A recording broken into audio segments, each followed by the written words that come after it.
ధర్మానికి నిలువెత్తు రూపం ఆ శ్రీరామచంద్రుడు. పట్టాభిషేకం సమయంలో కూడా తన తండ్రి ఆదేశించిన మరుక్షణమే రాజ్యాన్ని తృణప్రాయంగా విడచి అడవుల బాట పట్టాడు ఆ దశరథ తనయుడు శ్రీరామచంద్రుడు. అలాంటి సత్యదీక్షాపరుడైన ఆ శ్రీరాముని గుణగణాలను తెలియజేసే ధర్మ పారాయణమే రామాయణం గ్రంథం. మరి ఆ గ్రంథాన్ని రాసింది బోయవాడైన వాల్మీకి. ఆదికవి వాల్మీకి గురించిన కథనమే నేటి అనగనగా. ఏ మహిమలు లేక ఏ మాయలు లేక నమ్మ శక్యముగాని ఏ మర్మము లేక మనిషిగానే పుట్టి మనిషిగానే బ్రతికి ఇలలోన నిలచి.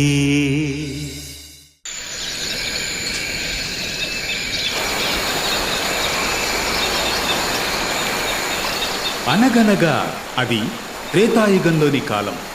గంగా తీరంలోని నైమిసారణ్యం. అనేక మంది మునులు ఋషులు ఆశ్రమాలలో నిష్ఠతో తపస్సు చేస్తూ ఉంటారు. అలాంటి మునుల్లో ఒకరు ప్రచస్థాముడు. ఆ మునికుమారుడు రత్నాకరుడు.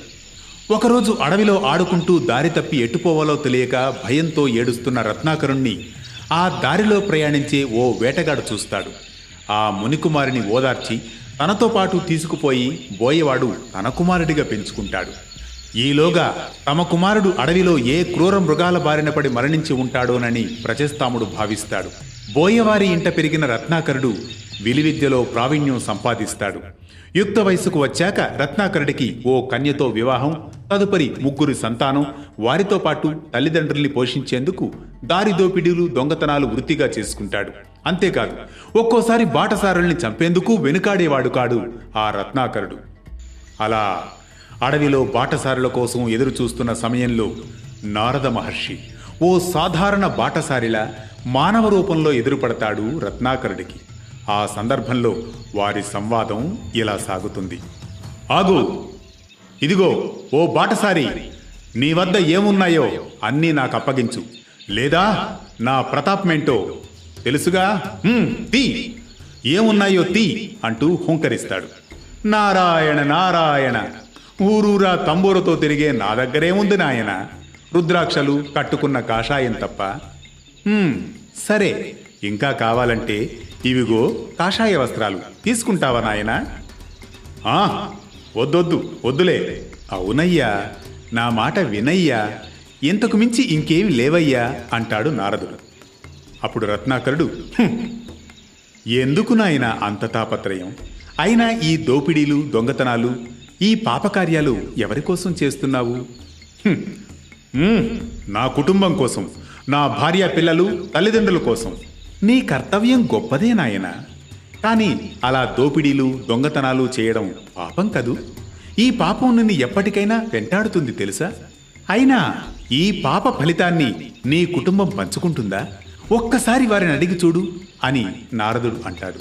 అప్పుడు రత్నాకరుడు తన ఇంటికి వెళ్ళి కుటుంబ సభ్యులతో ఇలా అడుగుతాడు.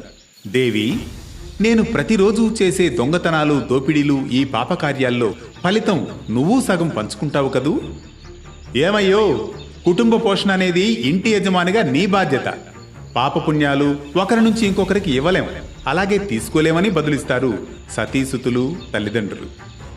వాడి మాటలతో పశ్చాత్తాపం చెందుతాడు రత్నాకరుడు. అంతే, మనసంతా అగమ్య గోచరమైపోతుంది.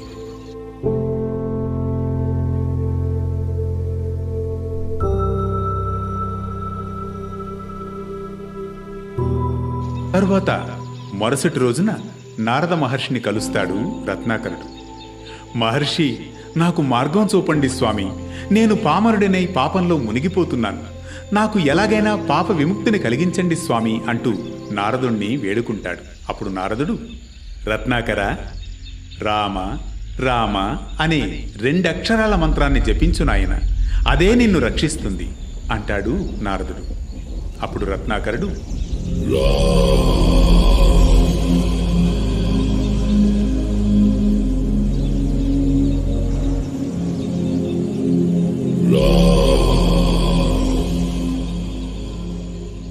నైమిసారణ్యంలో రామమంత్రాన్ని జపిస్తూ ఉంటాడు.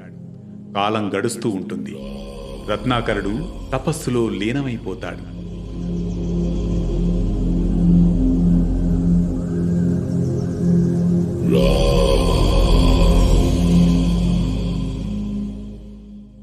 అలా గడిచిన కొన్నేళ్ల తర్వాత చుట్టూ వల్మీకాలు అంటే పుట్టలు కూడా ఏర్పడిపోతాయి తన చుట్టూ. అలా బక్క చిక్కి బయట ప్రపంచంతో సంబంధం లేని ఆ రత్నాకరుని చెవిలో రామ రామ రామ అంటూ నారదుడు 3 సార్లు పలుకుతాడు. ఆ తారక మంత్రాన్ని విన్నంతనే రత్నాకరుడు తపస్సు నుంచి బయటకు వస్తాడు. రత్నాకర, నీవు గొప్ప తపస్యాలివయ్యావు. నీ తపస్సుతో నీవు మళ్లీ జన్మించావు.